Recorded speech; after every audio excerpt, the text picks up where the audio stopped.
So here's a quick one that perfectly demonstrates what I talk about all the time on my channels, that women loathe weak men. Guys that they can push around, that put up with so much BS, and they don't stand up for themselves. They resent it like you wouldn't believe. And some go so far that when a guy behaves that way, they will act even worse because they feel like he deserves it, and they enjoy putting him through that. And so guys have to be strong, stand up for themselves, etc., etc., or they're going to be worn down. And this one here, this guy is finally ending his marriage, separation stage, because they've had a dead bedroom for like 6 years. They maybe had, you know what, a handful of times, and that's it. And you're going to find out, or he finds out, that she was doing it on purpose. And we'll get more on that, and enjoying it, making him suffer. And it goes to show you guys also, like I said, about the whole what they do when you act weak, and you also have to eventually kick these gals to the curb when they're acting this way and not putting up with this crap. Title: My soon-to-be ex-wife opened up why we weren't having sex, and I'm in disbelief. He says, I, a 35-year-old male, recently have had severe depression, which was not noticed by my wife. A few months later, after some changes, I feel a lot better. I made the decision that my marriage was over completely and asked to begin formally separating. Good. If you're miserable and she doesn't give a crap about you, both in terms of what she says, but particularly the way she acts, end it. Find a way. My wife, who's 34, and I have been together for 17 years. Hang on here. 17 years, so okay, since like the end of high school.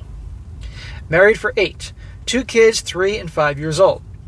We've had a completely dead bedroom for 6 years, other than 12 times, yes, precisely, to get her pregnant with our second kid. Okay, the only reason they're having sex to get her pregnant. This dude put up with that long, but a lot of guys do that because they don't want to break up the family, and they love the kids, and they hope she can change. And at the end of the day, it is weakness. I've been really struggling with the lack of sex and intimacy for a long time. But given the kid's arrival and all the shit that happens around childbirth and pregnancy, I held back from making big decisions for as far longer than I was comfortable. But after several further years of zero sex and intimacy, and most critically, years of constant rejection and feeling totally alone, the dead bedroom formed part of my decision to leave. Hey, you got plenty of right, man. It'd be like if you lost, the best equivalent I can have for this with regards to a gal is if you lost your job and you weren't doing anything to get it back, or you took a lower paying job. For her, that'd be just as, devastating on a different level. As soon as I formalized our separation, my wife started to overtly want to have sex again. Yeah, no kidding, because she wants to keep you around to pay the bills. Flirting, walking around semi-naked, lying next to me in what is now my bed, and touching my body. Too little, too late, honey. Last night I spoke with her about it, and after months of her not opening up or just blaming me for it, saying I didn't try hard enough, or I didn't find her attractive anymore, or I put too much pressure on her, she begged to open up more and more about how she felt, and it was incomprehensible to me. Now listen to this.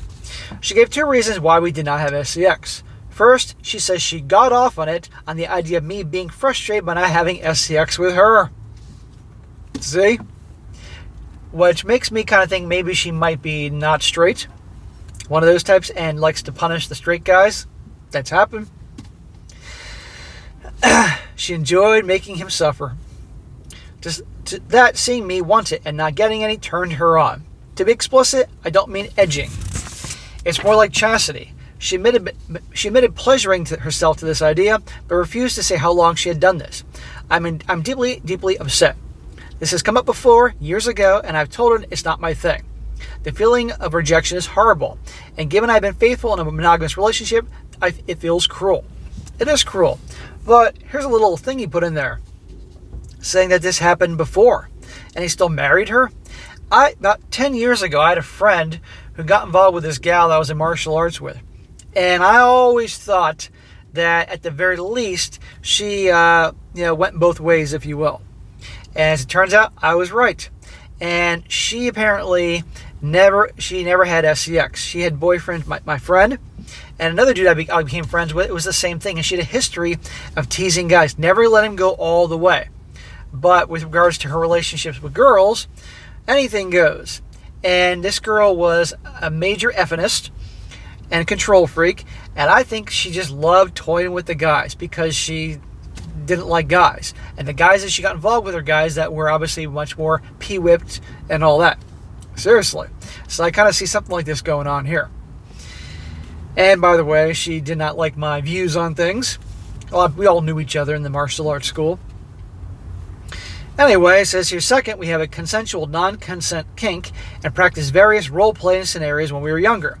We both enjoyed it and set up very carefully with safe words, actions, etc. She told me last night that she had rejected me to see if she could push me to take it anyway. She says now that many times when she rejected me, she wanted me to take the decision out of her hands. I'm disgusted by this, utterly and completely. I never ever wanted that. Would never contemplate doing something without an explicit plan. I asked her about this, why she didn't speak up, and she said she effing shrugged. Yeah, it's one thing when people play the bedroom games, if you will, taking roles, doing their thing, and in that period of time, that's when they're doing it. They can have their safe words and that shit, like, but outside of that, it's back to things so-called being normal. So she was doing this without him being aware this was, but in my opinion, she's doing it for control. She enjoys making him suffer, one of those types, and she doesn't respect him. I'm effing broken. I can't begin to express how much I hate both those things. It's just I can't find the words.